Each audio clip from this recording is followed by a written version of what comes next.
Hi అండి. మా ఇంట్లో ఎక్కడ చూసినా సరే మంచాల కింద, పరుపుల కింద, ఫ్రిడ్జ్ కింద ఎక్కడ చూసినా సరే రూ. 1 కాయిన్స్, రూ. 5 కాయిన్సే కనపడుతున్నాయండి. పిల్లలుంటే ఇంకా ఎక్కువ కనిపిస్తూ ఉంటాయి. మీ ఇంట్లో కూడా అలానే కనిపిస్తూ ఉంటాయా? ఇవైతే షాప్‌కెళ్ళొచ్చినప్పుడు ఎంతో కొంత చేంజ్ వచ్చేది కదండీ.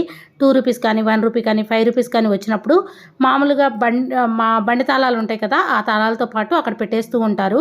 పిల్లలు ఆడుకుంటూ మంచం కింద, ఫ్రిడ్జ్ కింద, ఇలా పరుపుల కింద ఎక్కడ పడితే అక్కడ పడేసుకుంటూ ఉంటారు.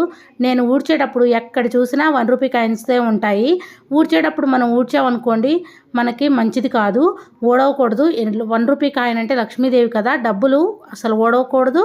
మళ్ళీ చెత్తలో పడేయకూడదు. అందుకే నేనేం ఆలోచించానంటే ఎప్పుడు రూ. 1 కాయిన్ కనిపిస్తే అప్పుడు ఒక డబ్బా అయితే పెట్టేశానండి. ఆ డబ్బాలో వేసేలాగా ప్లాన్ చేసుకున్నాను.